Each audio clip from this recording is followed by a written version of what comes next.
Hello friends, welcome to our YouTube channel your BSc guide. इस चैनल में मैं आप लोगों को बीएससी से रिलेटेड जितनी भी क्वेरी है उसको बताऊंगी और बेस्ट से बेस्ट गाइडेंस भी दूंगी ताकि आप लोग बीएससी में बहुत अच्छा स्कोर कर सकें। सो गाइस, आज हम स्टार्ट करते हैं वंडर वॉल फोर्स। आज का हमारा सब टॉपिक है। पिछले की वीडियो में मैंने आपको 2 सब टॉपिक्स करा दिए हुए हैं, जो कि एक तो हाइड्रोजन बॉन्डिंग था और एक रेजोनेंस था। उसको मैंने पूरा डिटेल में एक्सप्लेन किया है कि अब उससे कुछ भी बाहर नहीं आएगा। अगर आप लोगों ने पिछली वीडियो देखी है तो बहुत अच्छा, अगर नहीं देखी है तो पहले जाकर उसे देख लीजिए। सो स्टार्ट करते हैं हमारा वंडर वॉल फोर्स। पहले देख लेते हैं कितने टाइप के क्वेश्चंस बनते हैं वंडर वॉल फोर्स से। What is wonder Waals force? Wonder Waals force होता क्या है?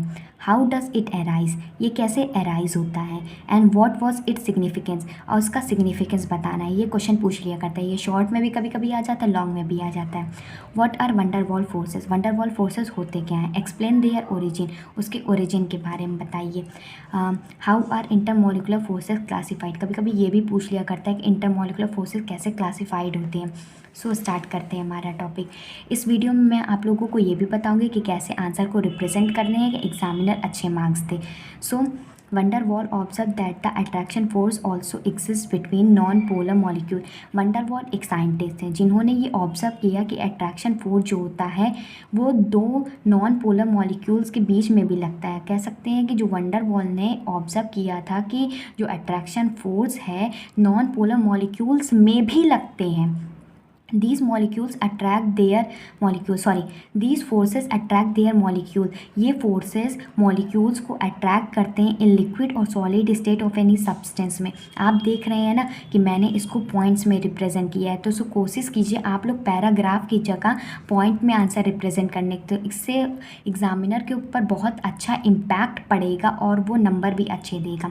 सो सेकंड पॉइंट देख लेते हैं। It is a weak force. ये एक वीक फोर्स है। Van der Waals force are short lived. ये एक शॉर्ट लिव्ड फोर्स होता है, इलेक्ट्रोस्टैटिक फोर्स होता है। That exist in all kind of atom molecule and ions. ये सारे काइंड के एटम में मॉलिक्यूल और आयंस में लगता है when they are close to जब एक दूसरे के पास होते हैं। आगे देख लेते हैं कहाँ से ये ओरिजिनेट हुआ था।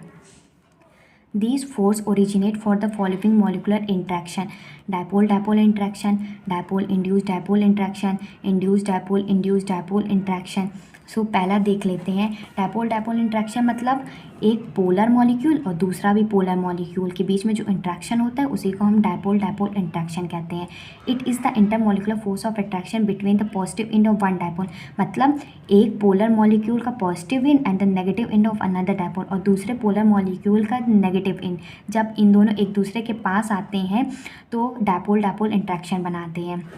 नेक्स्ट पॉइंट देख लेते हैं। The magnitude of this type of interaction depend upon dipole movement. कह रहा है कि the magnitude of this type of interaction, इस इंट्रैक्शन का जो मैग्नीट्यूड होता है डिपेंड करता है डायपोल मूवमेंट में।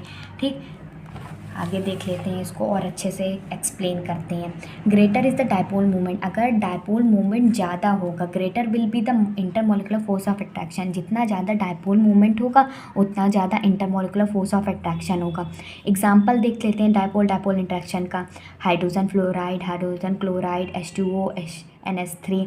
अब जो हाइड्रोजन होता है वो इलेक्ट्रोपॉजिटिव होता है तो इसके ऊपर डल नेगेटिव चार्ज होगा। अब इंट्रैक्शन देख लीजिए इसका कि इसके ऊपर डल नेगेटिव चार्ज है, तो ये डायपोल डायपोल का एग्जांपल हो गया।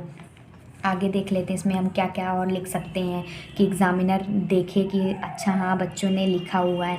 If polar molecule are in stationary, अगर पोलर मॉलिक्यूल स्टेशनरी होगा तो उसकी इंट्रैक्शन एनर्जी जो होती है वो इन्वर्सली प्रोपोर्शनल होता है R³ के। ठीक, if polar molecule are in rotation, अगर पोलर मॉलिक्यूल रोटेशन में होगा तो इंट्रैक्शन एनर्जी 1/R6 होती है। दूसरा देख लेते हैं डायपोल इंड्यूस्ड डायपोल इंट्रैक्शन के बारे में। कह रहा है एक पोलर मॉलिक्यूल के बीच में इंट्रैक्शन और एक नॉन पोलर मॉलिक्यूल के बीच में। It is the intermolecular force of attraction that exist in between one polar molecule होता है and one non polar molecule होता है। जैसे H2O क्या है? एक पोलर मॉलिक्यूल है। ज़ीनॉन क्या है? एक नॉन पोलर मॉलिक्यूल। ऐसा इंट्रैक्शन जो एक पोलर मॉलिक्यूल्स के बीच में हो और एक नॉन पोलर मॉलिक्यूल्स के बीच में हो उसी को हम डायपोल इंड्यूस्ड डायपोल इंट्रैक्शन कहते हैं। आगे देख लेते हैं इसमें क्या लिख सकते हैं। इंट्रैक्शन एनर्जी 1/R⁴ के इक्वल होती है, डायरेक्टली प्रोपोर्शनल होती है। The magnitude of this type of interaction depend upon the dipole moment of polar molecule and the polarisability of non polar molecule. इसमें क्या कह रहा है कि इस टाइप के अट्रैक्शन में जो डायपोल मोमेंट होता है पोलर मॉलिक्यूल का और polarisability of non polar molecule उस पर डिपेंड करती है। अब तीसरा हम लोग देख लेते हैं इंड्यूस डायपोल इंट्रैक्शन में। ये कह रहा है इंड्यूस डायपोल मतलब एक नॉन पोलर मॉलिक्यूल और इंड्यूस डायपोल मतलब एक ऑल नॉन पोलर मॉलिक्यूल। ऐसा इंट्रैक्शन जो दो नॉन पोलर मॉलिक्यूल्स के बीच में लगता है उसी को हम लोग इंड्यूस डायपोल इंट्रैक्शन कहते हैं। It is the intermolecular force of attraction between two non polar molecule, जैसे कि H2 हो गया, Cl2 हो गया, O2 हो गया, N2 हो गया। ये है इसकी इंट्रैक्शन एनर्जी भी, अगर इंट्रैक्शन एनर्जी की बात करें वो इन्वर्सली प्रोपोर्शनल होती है 1r/6 के। सो आगे देख लेते हैं इसमें और क्या चीज़ें हैं। Another type of intermolecular attraction देख लेते हैं। इंटरमोलिकुलर अट्रैक्शन दो और टाइप के भी होते हैं। एक आयन डायपोल इंट्रैक्शन होता है जिसमें एक आयन का पार्टिसिपेशन होता है, एक पोलर मॉलिक्यूल। जैसे कि देख लेते हैं Na पॉजिटिव एक आयन है और एक पोलर मॉलिक्यूल H2 हुआ है, इसके बीच में जो इंट्रैक्शन होगा वो आयन डायपोल इंट्रैक्शन कहलाएगी। इसकी आयनाइजेशन एनर्जी इनवर्सली प्रोपोर्शनल होती है 1/r² के। अब दूसरा देख लेते हैं कि ion induced interaction between an ion, एक आयन एक नॉन पोलर मॉलिक्यूल्स की, जैसे ऑक्सीजन O2, ये एक नॉन पोलर मॉलिक्यूल है और ये एक आयन है। इसके बीच में जो इंट्रैक्शन होगा वो आयन इंड्यूस्ड इंट्रैक्शन कहलाएगा। कभी कभी ये भी आ जाता है एग्जाम में। ये इसको आप लोगों को पढ़ना ही पढ़ना है, इसको याद रखना बहुत इंपॉर्टेंट है। Order of molecular interaction, ion dipole interaction, फिर डायपोल इंट्रैक्शन ज़्यादा स्ट्रॉन्ग होता है, फिर आयन इंड्यूस्ड डायपोल इंट्रैक्शन है, फिर डायपोल इंड्यूस्ड डायपोल इंट्रैक्शन है, इंड्यूस्ड डायपोल इंट्रैक्शन है। सो अगली की वीडियो में मैं आगे के सब टॉपिक्स लाऊंगी।